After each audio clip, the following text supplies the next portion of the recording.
Olá, bem-vindas e bem-vindos ao Compacto Podcast, resumo de notícias, novidades e acontecimentos sobre sustentabilidade. E hoje a gente vai falar sobre cálculo do Google que mostra quanto a nossa pergunta à IA gasta de água e de energia, 5 ações para líderes que não aceitam retrocessos na diversidade, equidade e inclusão. Geração Z e millennials brasileiros estão mais preocupados com o impacto ambiental do que a média global, e pesquisa mostra qual a percepção do brasileiro sobre a COP30. Eu sou a Graziela Brum, fundadora e consultora da Compacto, uma consultoria de comunicação para empresas e organizações com foco em impacto positivo. E vocês escutam o Compacto Podcast no Spotify e no YouTube, agora chegando no nosso episódio de número 12 já. Então, bora para a primeira notícia. O Google calculou quanto a pergunta que a gente faz para a IA gasta de água e de energia. Preocupado ali com o aumento do uso da inteligência artificial, ele divulgou um relatório de impactos ambientais do Gemini. E esse relatório, que foi divulgado na última quinta-feira, dia 21, mostrou que cada pergunta que a gente faz ao Gemini consome a mesma quantidade de energia do que assistir a 9 segundos de televisão. Esse relatório foi baseado no consumo de energia, água e emissões de CO2 no uso desse modelo de IA. E uma consulta de texto emite 0,03 gramas de dióxido de carbono e consome uma média aí de 5 gotas de água, segundo o Google. E aí eu já vou começar aqui abrindo um parênteses para um comentário que é algo que eu sempre falo quando eu tô em alguma palestra, alguma conversa, um papo com algum cliente, falando sobre comunicação para sustentabilidade, que é o que significa 0,03 gramas de dióxido de carbono. Isso não é algo palpável, né? Como é importante a gente traduzir isso e tornar palpável para as pessoas, né? Claro que 5 gotas de água, a gente entende o que são 5 gotas de água, todo mundo já viu 5 gotas de água. Agora, CO2 equivalente, dióxido de carbono, não são coisas tangíveis para o ser humano comum que não tem super conhecimento técnico sobre esse assunto ambiental. Então, aproveitando esse gancho aqui, né, dessa notícia, desse relatório que o Google lançou, para trazer essa palavra aqui também sobre como é importante traduzir o que a gente fala tecnicamente quando a gente está falando sobre sustentabilidade, especialmente ambiental, que muitas vezes são assuntos complexos e pouco palpáveis. E tá se imaginando que esse relatório do Google, ele deve ser uma resposta a essas preocupações que vêm crescendo sobre o impacto ambiental da inteligência artificial, né? A estimativa é que um data center dedicado à IA, ele pode consumir tanta eletricidade quanto 100 mil residências, que é uma estimativa aí da Agência Internacional de Energia. Ela está estimando que data centers ao redor do mundo todo devem mais do que dobrar a demanda de energia até 2030, o que seria aí uma estimativa de todo o consumo de eletricidade do Japão hoje, até 2030, nos próximos 5 anos.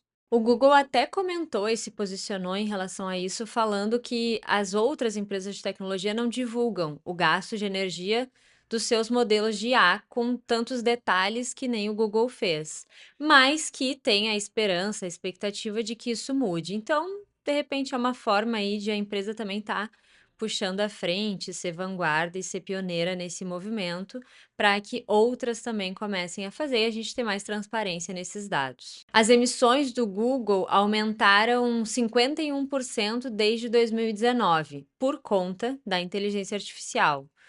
O Google falou que os sistemas deles estão se tornando mais eficientes e que a energia que é usada para processar um prompt médio, entre aspas, é 33 vezes menor do que era há um ano atrás. Então tem uma evolução aí.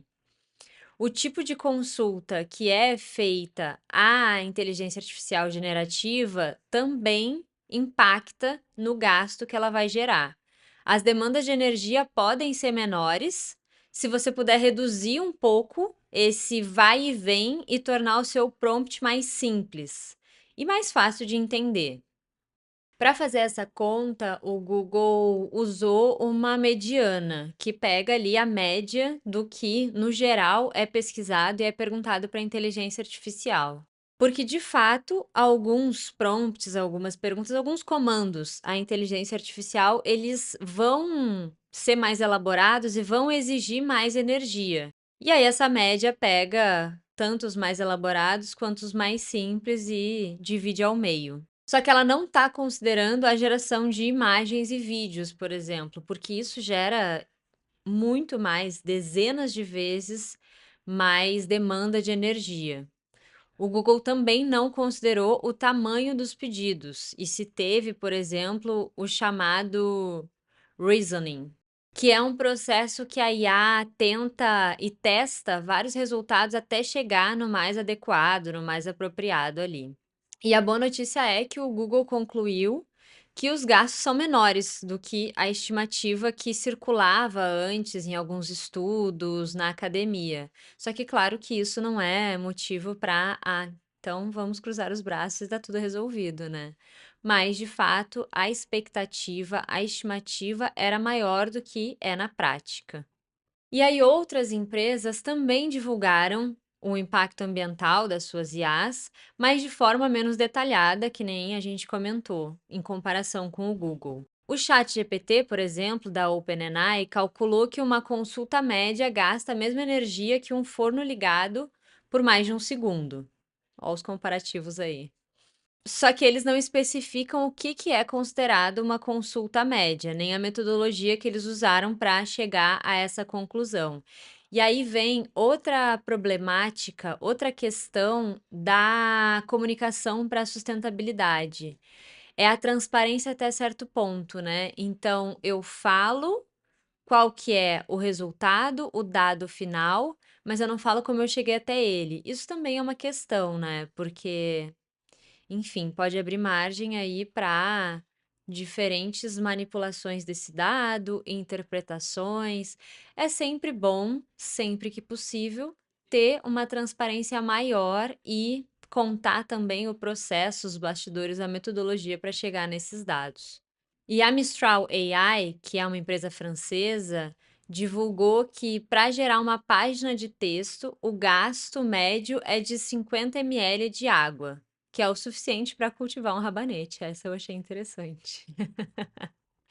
Olha que maravilhoso, olha como isso torna palpável e tangível, né? Então, uma pergunta que eu faço, aqui nesse caso, não uma pergunta, né? Uma página que essa inteligência artificial gera, com essa água eu poderia cultivar um rabanete, ter um rabanete, gerar um rabanete. Muito bom.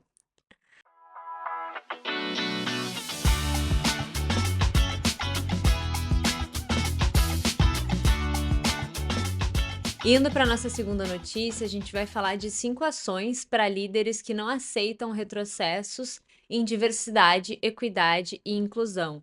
São 5 estratégias para líderes evitar esse retrocesso e se certificar ali, garantir que oportunidades iguais estão sendo geradas no ambiente de trabalho. A diversidade e inclusão vem sendo prioridade central para muitas empresas, especialmente a partir de 2020. A gente viu esse movimento crescer e se consolidar nos últimos anos, mas recentemente a gente está vendo uma onda contrária.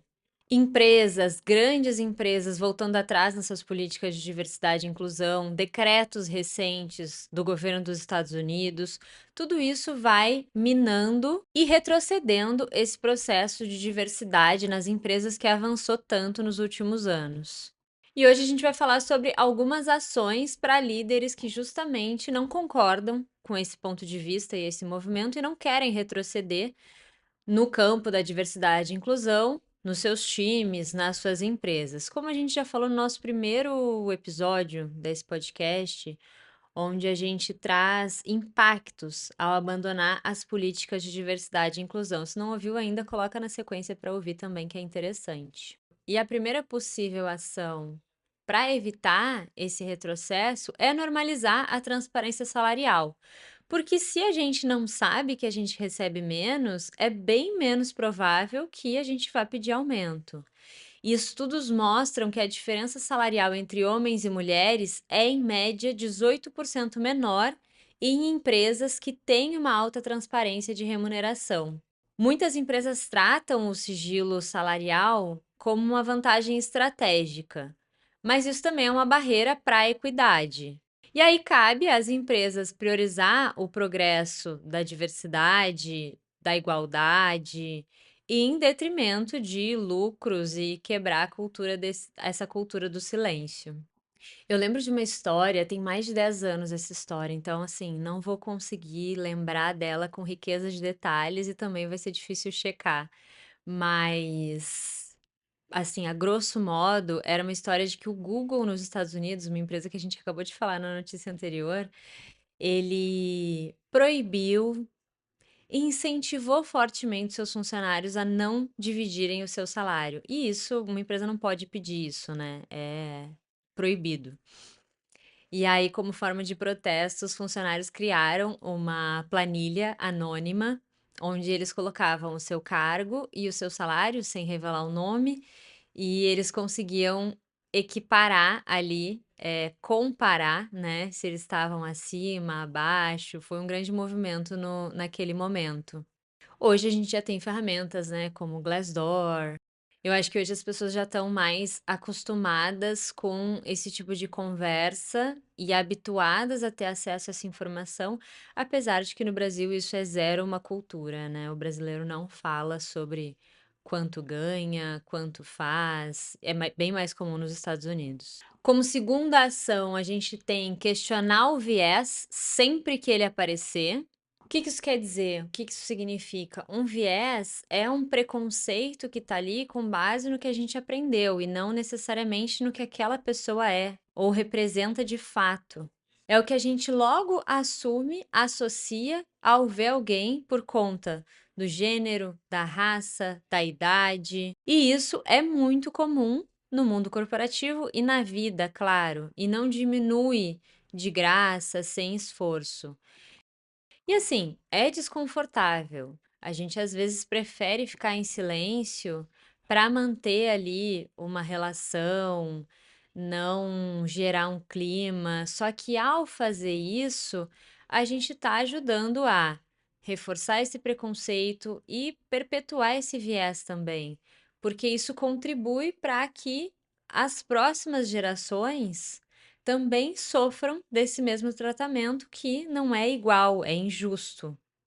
E aí, um caminho de fazer isso de forma que não seja tão desconfortável é seguir por uma interrupção desse preconceito, desse viés, que seja construtiva. Uma frase simples, por exemplo, que indique: olha, isso se baseia num ponto de vista enviesado. Pode ajudar a redirecionar o pensamento e o diálogo sem criar ali um confronto que vai romper esse diálogo de vez.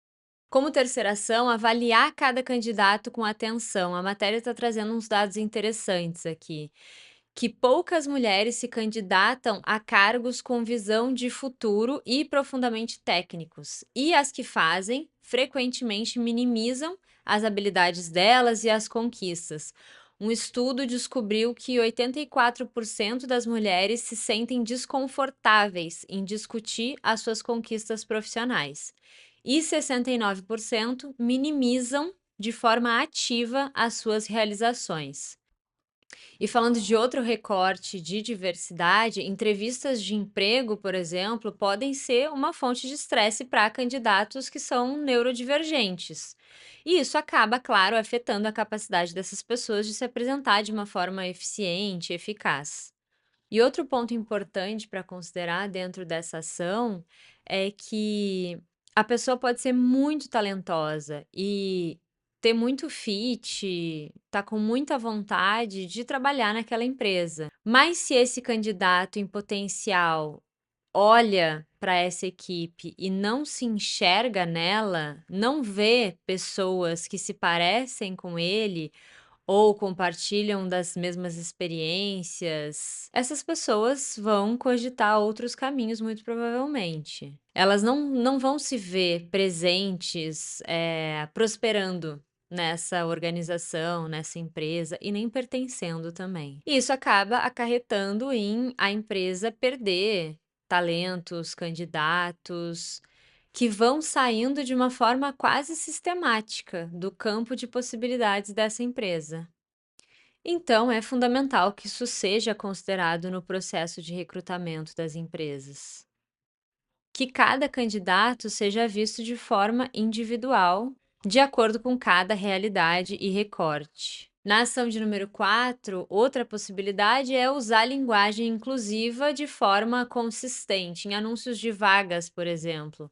Usar pronomes específicos e até palavras com conotação de gênero podem acabar reduzindo o interesse pela vaga e reforçando desigualdades. E essa linguagem inclusiva se aplica também à acessibilidade, por exemplo.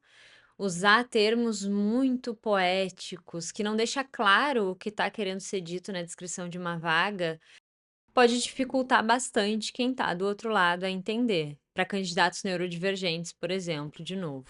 E na ação de número 5, a gente tem criar um ambiente aberto, porque esses vieses inconscientes que a gente falou ali na primeira ação, eles existem e eles acabam, às vezes, de forma inconsciente, gerando situações inadequadas, microagressões, que nem ignorar certas vozes pelo seu tom muito agudo, presumir cargos com base na aparência das pessoas.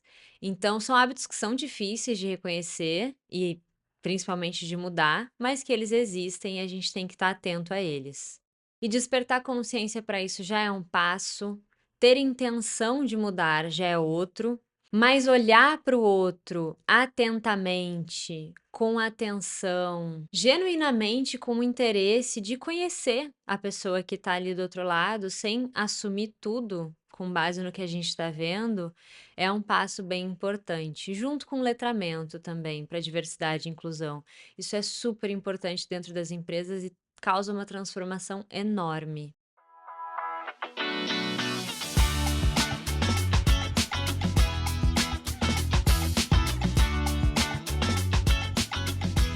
Indo para nossa próxima notícia, a gente tem geração Z e millennials brasileiros se preocupam mais com o impacto ambiental do que a média global. Essa pesquisa da Deloitte mostrou que as mudanças climáticas são a quarta maior preocupação dos jovens no país. A pesquisa se chama Gen Z and Millennial Survey 2025 e foi realizada pela Deloitte. Eu vou colocar o link da matéria na descrição do episódio e nele vai ter a pesquisa completa. E mostrou que no Brasil, 81% da geração Z e 79% dos millennials afirmam estar preocupados ou ansiosos com os impactos ambientais. Só que no cenário global, os índices são bem menores, 65 e 63. Então, no Brasil, em ambas as gerações, o índice é de 16% maior se comparado à média global.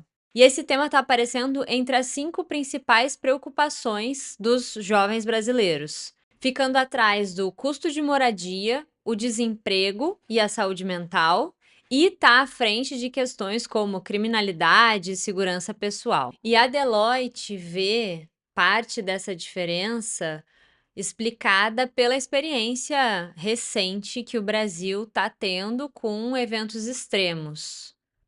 A pesquisa aconteceu entre outubro e dezembro de 2024, e isso pode ter relação com os eventos climáticos intensos vividos no Brasil no ano passado.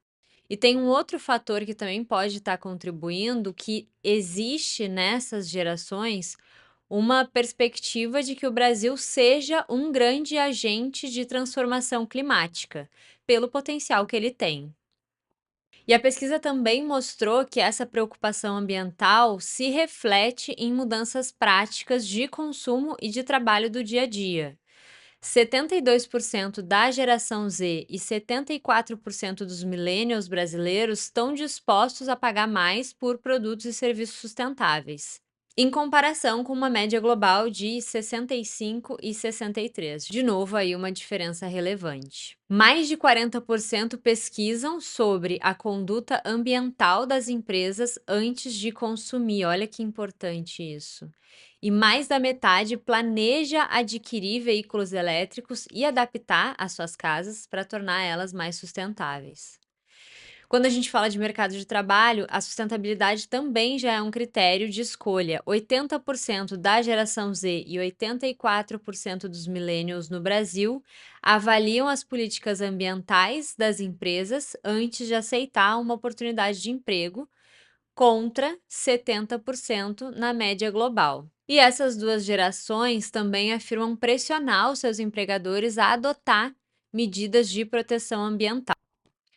E a Deloitte traz que esse engajamento todo acaba sendo um fator que pressiona, empurra, impulsiona as empresas a reverem as suas práticas. Porque se as empresas querem atrair a atenção, tanto como consumidor quanto como talento, dessas gerações, elas precisam rever os seus produtos, seus portfólios, seus processos, seus serviços, com um foco mais sustentável. E essa não é a primeira pesquisa que eu vejo mostrando como o brasileiro tem um nível de preocupação e consciência ambiental maior que a média mundial. Teve uma outra pesquisa que foi realizada, coletada em 2024 e divulgada esse ano, que mostrou isso também. Eu cheguei a gravar ela para o podcast, mas eu acho que foi um episódio piloto que não chegou aí para o ar. Eu ainda estava num período de testes. Mas isso se confirma mais uma vez sobre como o brasileiro é preocupado, consciente em relação a esse tema. Concordo com isso que a matéria traz, que a Deloitte afirma, que a gente está vivendo isso na pele, né? Então fica mais fácil, fica bem palpável e bem tangível de a gente entender o que significa, do que está se falando.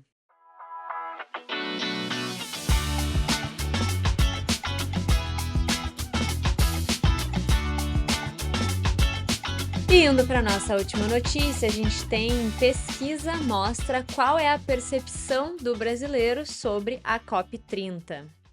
Essa pesquisa revelou que a maioria da população espera ações concretas contra as mudanças climáticas e cobra a participação de países ricos e grandes empresas no evento em Belém.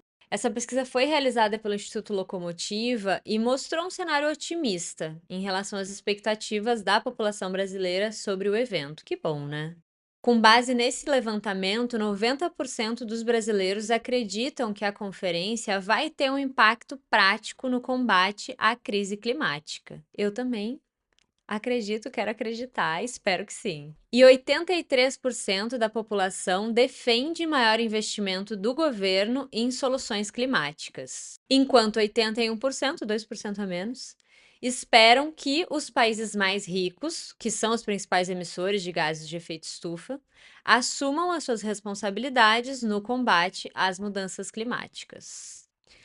A COP também está sendo vista como uma oportunidade para o Brasil assumir um protagonismo maior na agenda climática internacional. E a gente sabe e vem falando aqui como o Brasil tem potencial para isso. Entre as prioridades que foram ali apontadas pelos participantes da pesquisa, estão a preservação de florestas e biodiversidade, o desenvolvimento de energias renováveis com baixa emissão de carbono e a adaptação às mudanças climáticas. E também mostrou preocupações bem relevantes em relação à preparação para enfrentar eventos climáticos extremos. Eu acho que a gente já não espera mais que isso vai se resolver como um passe de mágica, né? A gente está vendo o que está acontecendo e que vai continuar acontecendo, então como que a gente se prepara para isso?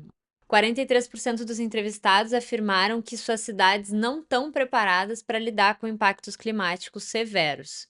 E 39% têm a mesma percepção em relação ao estado como um todo.